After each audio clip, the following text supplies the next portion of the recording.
Our friends, the very isle itself, everyone and everything. No, it avails us not to speculate. Urianger will send word that if there are any developments.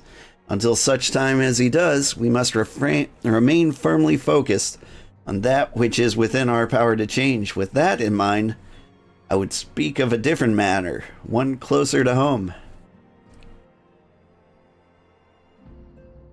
It concerns aetheric fluctuations which have previously attributed to good King Mogglmog the 12th.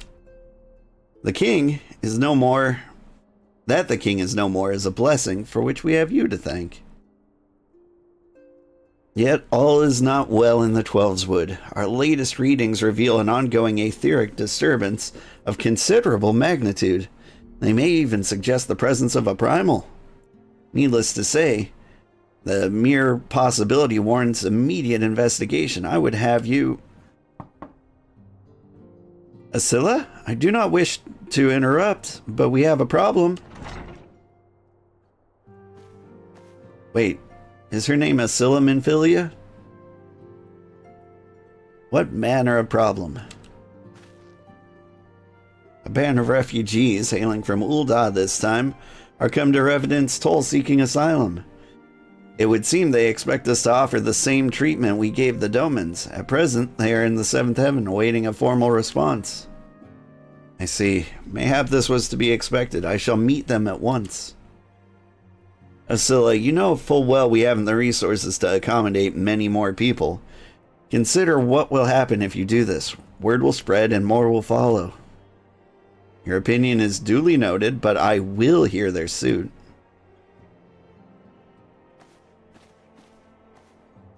Old, I should be grateful for your presence at this meeting. Okay.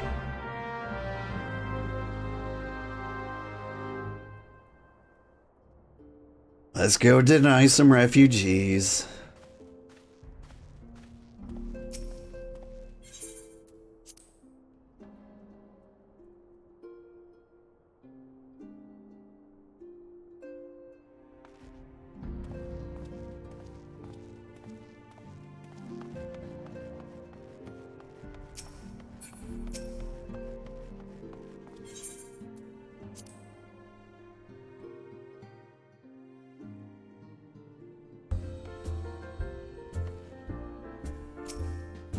Hello, draggle-tailed refugee.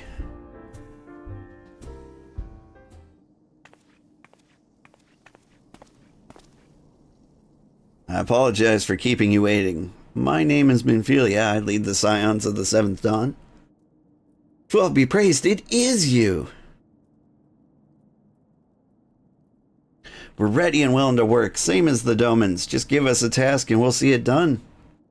Pray calm yourselves. I appreciate your enthusiasm, but I know not of your situation. Beg your pardon, antecedent. I ain't so good with words. We've been living off the scraps of Ul'dah for years now, trying to piece together a life to replace the one that what got took. What they say there's work, but there's not for an honest man. Not as wouldn't sully his soul sooner than his palms any road. The flames do what they can for us, of course, but it ain't near enough. And it's only getting worse. When the calamity brought us to our knees, those rich bastards in the cities didn't try to help us. They climbed on our backs. I don't pretend to be clever, but even I can see what's coming. I knew we had to run. The only question was where. And then it came to me. Revenant's Toll. I mean, you took them foreigners in, didn't you? So surely you'd do the same for us. I fear the situation is rather more complicated. While it is true we accepted the Doman's petition for aid, that decision was the product of extraordinary circumstances. I sympathize deeply with your plight, but pray understand it is not possible for an organization of our means to aid all who have been affected by the calamity. And so it is with great regret I must deny your request. But you've nowhere else to go. You're turning your back on us? If I might have a word. Tataru, is aught amiss? Ill tidings from Ilda, my lady. Alphino has been wounded. What? How? Is it serious? I cannot say for certain, but I fear it might be. According to the flames, the refugees started a riot. They went wild, apparently, lashing out at any and everyone. That can't be right. Why would they? They must have been provoked. The demonstration was meant to be peaceful.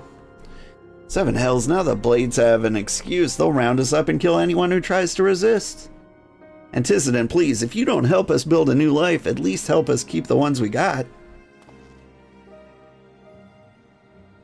Milady? We're not ones to stand idly by and watch innocents suffer. However, until we know more of the circumstances surrounding this riot, I'm not certain what aid, if any, we can provide. The authorities determined the refugees attacked without provocation, and those responsible will have to answer for their actions. How can you be so blind? Find Alphino, and quickly. If he is in danger or worse, I would have you and none other by his side. Thank you. Pray do not concern yourself with the matter we were discussing earlier. Ida and Papalima will see to it. Alphino is being treated at the Hourglass. Hurry, old! What's the Hourglass?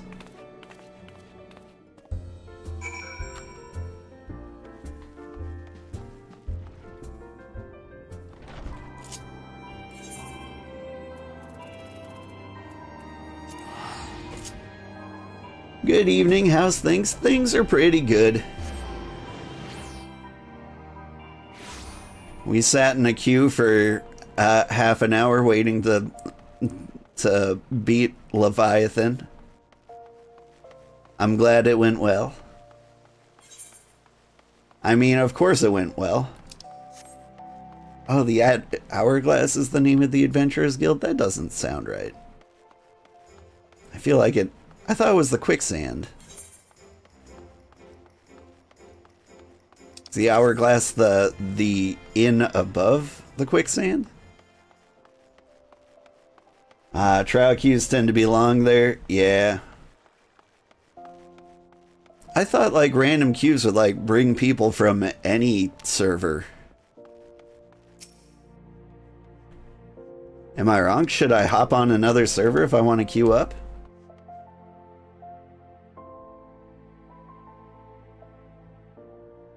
Come, you must have gathered by now that Tataru is given to exaggeration. As you can see, I am quite well. Ul'dah, on the other hand, is not. This riot was anything but an isolated incident. There is a restlessness in the air. Tensions long simmering are at last threatening to boil over.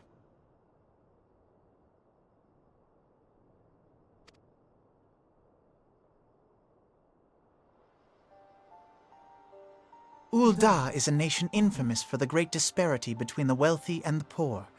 The majority of the populace accepts this state of affairs because they believe that every man bears responsibility for his own lot in life. To an Ul'dan, money is the foremost, and some would say the only measure of a man's worth. Small wonder that the wealthiest wield the greatest influence. So where do the refugees fit into this social hierarchy? What place is there for those who fled Alamigo and the destruction of the Calamity? Plainly, there is none. They have no wealth, no power, and no worth. To the Ul'dan way of thinking, they may as well not exist.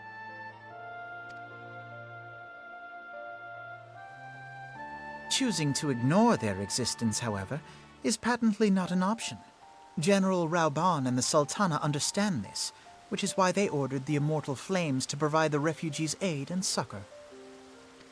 Yet none would dispute that the expenses incurred by this policy grow by the day, with no end in sight.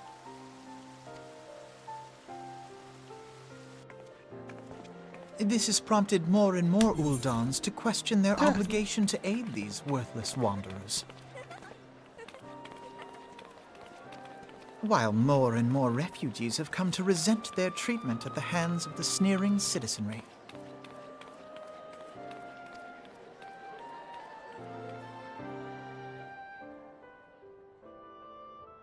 The manner of Lord Lolorito's refusal to grant the Dolmens asylum bespoke a disdain for all refugees, an attitude shared by the rest of the monetarists. And you may be sure they make no effort to conceal their opinions.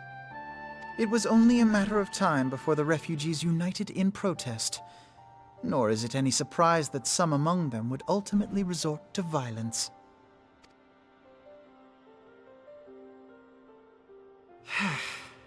That the immortal flames should choose this of all occasions to engage in joint training exercises with the other Grand Companies. By the time they return, the situation may well have deteriorated beyond mending.